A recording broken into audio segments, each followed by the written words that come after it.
सुप्रभात बच्चों। आज हम हिंदी निहारिका पाठ्य पुस्तक से पाठ 6 शीर्षक है पांडवों की परीक्षा पाठ का अध्ययन करेंगे। तो सबसे पहले हम इस पाठ के शब्दों के अर्थ को समझने का प्रयास करते हैं। व्याकुल, व्याकुल शब्द का अर्थ होता है बेचैन, है ना, बेचैन हो जाना, परेशान हो जाना। मृत, मृत का अर्थ होता है मरा हुआ, जिसके अंदर श्वास नहीं हो, है ना। अज्ञातवास, अज्ञातवास का अर्थ होता है छिपकर रहना। स्वच्छ अर्थात साफ, वाणी अर्थात बोली, जो हमारे मुख से जो शब्द निकलते हैं, उच्चारण निकलते हैं, वह वाणी कहलाती है, ठीक है, जिसको हम बोली कहते हैं। इसका अर्थ होता है आरोग्य का अर्थ होता है निरोग, जो बीमार नहीं है ना। एकमात्र का अर्थ होता है अकेला, जिस एकमात्र हम कहते हैं ना कि उसका एकमात्र पुत्र है, तो मतलब एकमात्र का अर्थ है अकेला। आश्चर्य अर्थात अचंभा, जीवित अर्थात जिंदा, जिसके अंदर जान है। त्याग कर मतलब छोड़कर। धनुर्धारी, धनुर्धारी का अर्थ होता है धनुष धारण करने वाला। सरोवर अर्थात तालाब। कंठ गला। शेष, शेष का अर्थ होता है बाकी, बचा हुआ। पश्चात अर्थात बाद में। धैर्य अर्थात हिम्मत। सर्वोत्तम शब्द का अर्थ होता है सबसे उत्तम या सबसे अच्छा। भावना का अर्थ होता है इच्छा। तो इस प्रकार से आप लोग शब्दों के अर्थ को समझेंगे और इसको याद करने का प्रयास करेंगे, क्योंकि शब्दों का भंडार ही हमारी हिंदी को और अच्छा मजबूत बना सकता है, ठीक है ना। तो चलिए आज हम पांडवों की परीक्षा पाठ का अध्ययन करते हैं। प्रस्तुत प्राचीन कथा में धर्मराज युधिष्ठिर की यक्ष द्वारा ली गई कठिन परीक्षा का सुलभ वर्णन है। ज्ञान व सद्चरित्र ही मनुष्य के कवच हैं, यही इस पाठ का संदेश है।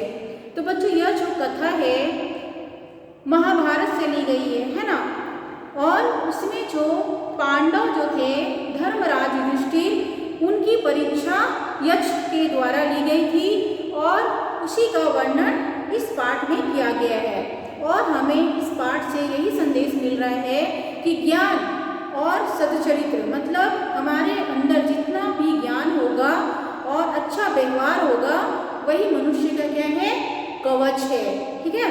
तो इस पाठ में हम यही सीखने को हमें मिल रहा है। चलिए पाठ को समझते हैं। पांडवों के वनवास के 12 वर्ष समाप्त होने में अब कुछ ही समय शेष था। इसके बाद एक वर्ष का अज्ञातवास व्यतीत करना था। तो पांडवों को दुर्योधन ने 12 वर्ष वनवास बिताने के लिए उन्हें कहा गया था, है ना। और उसमें से जो 1 साल का जो समय बचा हुआ था, वह अज्ञातवास व्यतीत करना था। मतलब किसी को भी दिखना नहीं चाहिए, है ना, तो उसे अज्ञातवास कहते हैं, छुप कर रहना। तो एक दिन की बात है कि 5 पांडव थके हुए और प्यास से व्याकुल एक बरगद के पेड़ की छाया में बैठे थे। प्यास के कारण उन सभी के कंठ सूख रहे थे। नकुल पानी की तलाश में निकल पड़े। कुछ दूर जाने पर उन्हें एक सरोवर मिला, उसमें स्वच्छ जल भरा था। नकुल पानी पीने के लिए सरोवर में उतरे ही थे कि एक आवाज आई, यह जलाशय मेरे अधीन है, पहले मेरे प्रश्न के उत्तर दो, फिर पानी पीने का साहस करना। नकुल को इतनी अधिक प्यास लगी थी कि उन्होंने आवाज की कोई परवाह नहीं की और पानी पीने लगे। पानी पीते ही वे चक्कर खाकर गिर पड़े। तो बच्चों, इस प्रकार से जब पांडव अज्ञातवास व्यतीत कर रहे थे, तो वे एक बरगद के पेड़ के नीचे, जो 5 भाई थे, 5 पांडव, वे थके हुए थे, चलते चलते थक चुके थे। तो वे एक बरगद के वृक्ष के नीचे छाया में बैठे हुए थे और उन्हें बहुत ही प्यास लग रही थी। तो उनके कंठ जो थे सूखे जा रहे थे। जो उसका भाई नकुल था, वह सरोवर में स्वच्छ जल की तलाश में निकल पड़ता है और सामने एक जलाशय में पानी दिखाई पड़ता है और वह पीने के लिए जैसे ही उस जलाशय में उतरते हैं, तो वहाँ से एक आवाज़ आती है कि यह जो जलाशय है, यह जो तालाब है वह मेरे अधीन है। लेकिन नकुल को इतनी ज़्यादा प्यास लगी हुई थी कि वह उनकी आवाज़ को नहीं सुन पाए और वह पानी पीने लग गए। और जैसे ही उन्होंने पानी पिया, चक्कर खाकर वहाँ गिर पड़े। आगे है, बहुत देर तक नकुल के ना लौटने पर युधिष्ठिर ने सहदेव को भेजा। उनके साथ भी वही घटना घटी जो नकुल के साथ घटी। तो बच्चों, पांचों पांडवों में जो युधिष्ठिर थे वे सबसे बड़े थे, है ना। और अर्जुन, भीम, नकुल, सहदेव और तो इस प्रकार से ये 5 भाई हुए। कौन कौन? युधिष्ठिर, अर्जुन, भीम, नकुल और सहदेव। तो जब नकुल पानी पी के वापस नहीं लौटे तो जो बाकी भाई थे वे घबरा गए और सहदेव उनकी खोज में निकल पड़ते हैं और वहाँ पानी पाकर वे भी पानी पीने लग जाते हैं और वे भी वहाँ पे बेहोश हो जाते हैं और वापस नहीं आते हैं। वही घटना घटती है जो नकुल के साथ घटी थी। आगे है, इसके बाद अर्जुन वहाँ पहुँचे। उन्होंने दोनों भाइयों को सरोवर के पास मृत पड़े देखा। पानी पीने के प्रयास करते ही उन्हें भी वही वाणी सुनाई दी। वाणी सुनकर अर्जुन ने बाण चलाया, किंतु उनके चलाने का भी कोई फल न निकला। पानी पीते ही वे चक्कर खाकर गिर पड़े। इसके पश्चात भीम आए, वह भी अन्य तीनों भाइयों की भांति वहीं ढेर हो गए। तो इस प्रकार से नकुल, सहदेव और अर्जुन वहाँ आते हैं। अर्जुन वाणी को सुनते हैं, लेकिन वे धनुष बाण भी चलाते हैं, लेकिन उसका कुछ भी प्रभाव नहीं होता है और पानी पीकर वे भी वहाँ बेहोश हो जाते हैं। और बाद में भीम भी आते हैं और भीम भी पानी पीकर वहाँ पे मूर्छित हो जाते हैं।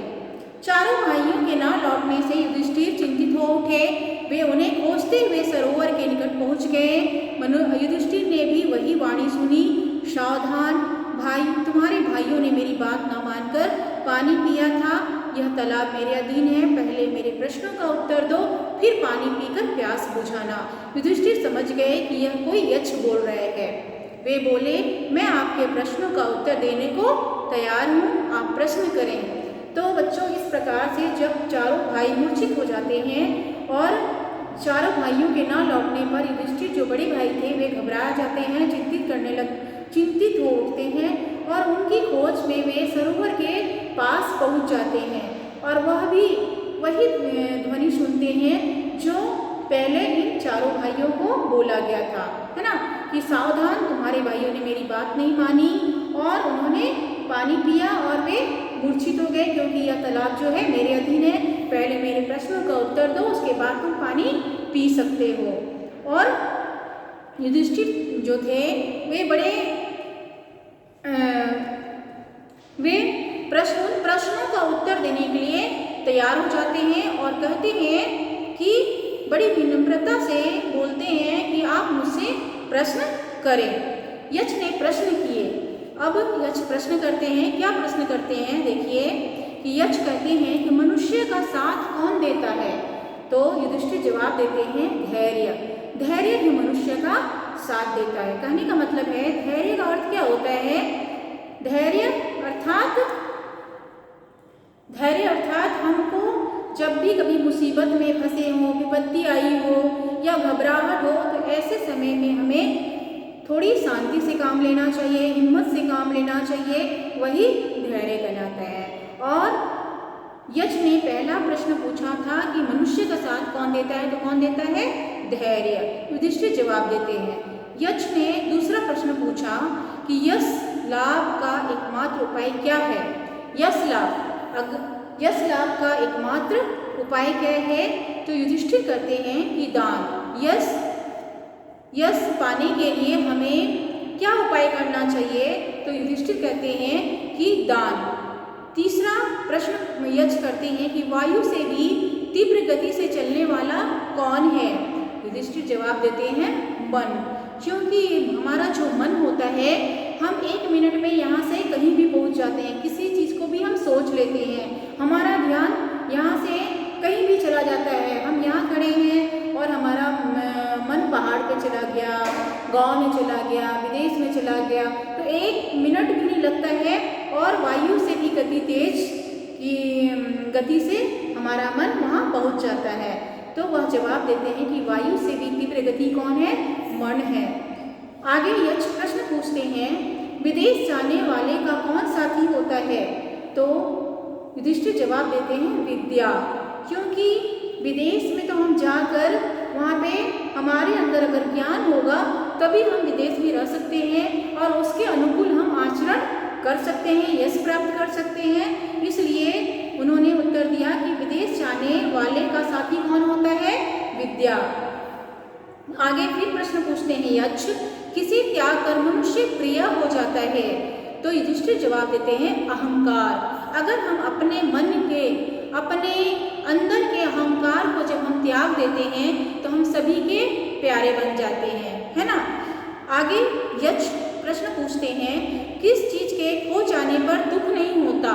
तो युधिष्ठिर जवाब देते हैं क्रोध, क्योंकि क्रोध जो है हमारे सारे यश को जलाकर राख कर देता है। लेकिन क्रोध के खो जाने से जब हम इसे हटा देते हैं, भूल जाते हैं, क्रोध नहीं करते हैं, तो हमें कोई भी दुख प्राप्त नहीं होता है। यक्ष ने फिर से प्रश्न पूछा, सर्वोत्तम लाभ क्या है? मतलब सबसे अच्छा लाभ क्या है? तो युधिष्ठिर जवाब देते हैं आरोग्य, क्योंकि जब हम, सबसे बड़ा धन किसे कहा गया? आरोग्य को। क्योंकि जब हमारे पास बहुत सारा धन दौलत रुपया पैसा रहेगा लेकिन हम शरीर से स्वस्थ नहीं रहेंगे तो हम उस धन का उपभोग नहीं कर सकते हैं, है ना। तो इसलिए सबसे सर्वोत्तम लाभ क्या है? आरोग्य, हमें निरोग रहना चाहिए। फिर आगे यक्ष प्रश्न पूछते हैं, कैसे व्यक्ति के साथ की गई मित्रता कभी पुरानी नहीं पड़ती? युधिष्ठिर जवाब देते हैं, सज्जन व्यक्ति के साथ की गई मित्रता कभी पुरानी नहीं पड़ती। सज्जन व्यक्ति, जो विनम्र व्यक्ति होता है वही सज्जन व्यक्ति होता है, जो क्रोध नहीं करता, धैर्य से काम लेता है, सबके साथ मित्रता भाव रखता है, सबके दुख सुख को समझता है, सबके साथ परोपकार करता है ना, वह सज्जन व्यक्ति है। तो इस प्रकार से युधिष्ठिर जवाब देते हैं कि सज्जन व्यक्ति के साथ मित्रता कभी पुरानी नहीं पड़ती है, क्योंकि वह हमें हमेशा अच्छे मार्ग की ओर ले जाने की राह बताता है। आगे यक्ष प्रश्न पूछते हैं, इस जगत में सबसे बड़ा आश्चर्य क्या है? युधिष्ठिर जवाब देते हैं, रोज हजारों लोग मर रहे हैं, फिर भी लोग चाहते हैं कि वे अनंत काल तक जीवित रहें, इससे बड़ा आश्चर्य और क्या हो सकता है। और अंतिम प्रश्न पूछते हैं कि आश्चर्य क्या है? तो वह जवाब देते हैं कि रोज हजारों लोग मर रहे हैं लेकिन फिर भी इंसान चाहता है कि मैं अनंत काल तक जीवित रहूं, तो यही आश्चर्य है, इससे बड़ा आश्चर्य कुछ नहीं हो सकता है। इस प्रकार युधिष्ठिर ने यक्ष के सभी प्रश्नों के उत्तर दिए। युधिष्ठिर द्वारा यक्ष के प्रश्नों के जो उत्तर दिए गए थे वे सभी ठीक थे। यक्ष ने प्रश्न होकर कहा, मैं तुम्हारे मृत भाइयों में से किसी एक को जीवित कर सकता हूँ, कहो किसे जीवित करूँ? युधिष्ठिर ने पल भर सोचा और कहा, नकुल को जीवित कर दीजिए। तो बच्चों, इस प्रकार से युधिष्ठिर ने सभी प्रश्नों के उत्तर सही दिए थे और यक्ष प्रश्न हो जाते हैं और कहते हैं कि मैं आपके सभी भाइयों में से एक को ही जीवित कर सकता हूँ, कहिए मैं किसे जीवित कर दूँ? और युधिष्ठिर जवाब देते हैं कि आप नकुल को जीवित कर दीजिए। यक्ष बोला, युधिष्ठिर तुमने महाशक्तिशाली भीम और धनुर्धारी अर्जुन के स्थान पर नकुल को ही क्यों जीवित करवाना चाहा? युधिष्ठिर ने बताया, यह धर्म का प्रश्न है।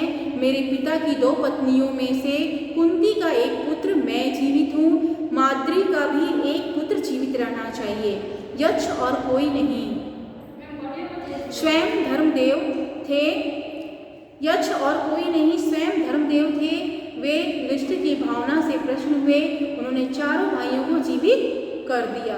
तो बच्चों, इस प्रकार से यक्ष के द्वारा पूछे जाने पर कि किसको मैं जीवित कर दूं, क्योंकि मैं किसी एक को ही जीवित करूंगा, तो युधिष्ठिर जवाब देते हैं कि नकुल को आप जीवित कर दीजिए। तो जो यक्ष थे वे उससे पूछते हैं कि तुम्हारे भाई इतने महाशक्तिशाली भीम है और महाशक्तिशाली विद्या में जो प्रांगण धनुर्धारी अर्जुन है, इसके स्थान पर आपने नकुल को ही क्यों जीवित करवाना चाहा? तो युधिष्ठिर जवाब देते हैं कि यह धर्म का प्रश्न है, क्योंकि मेरे पिता, जो उनके जो पिता थे दो पत्नियां थी, है ना। तो एक कुंती थी और दूसरी कौन थी, माद्री। तो कुंती का जो पुत्र धर्मराज वो तो मैं जीवित ही हूँ, और जो माद्री हैं उनका भी एक पुत्र जीवित होना चाहिए, इसलिए मैं नकुल को जीवित करना चाहता हूँ। तो बच्चों इस प्रकार से यक्ष बहुत ही प्रसन्न हो जाते हैं, उनके उत्तर को सुनकर, उनके ज्ञान से बहुत ही प्रभावित हो जाते हैं। उनकी वे परीक्षा ले रहे थे। यक्ष जो थे और कोई नहीं थे, स्वयं कौन थे, धर्मदेव थे। वे युधिष्ठिर की भावना से बहुत ही ज़्यादा प्रसन्न हो जाते हैं, खुश हो जाते हैं, और उन्होंने चारों भाइयों को जीवित कर देते हैं। तो बच्चों इस प्रकार से इस पाठ से हमें यही शिक्षा मिलती है कि ज्ञान व सदचरित्र जो है वही मनुष्य क्या क्या है, कवच है, क्योंकि इसके द्वारा ही हम यश प्राप्त कर सकते हैं और एक अच्छा इंसान बन सकते हैं। धन्यवाद।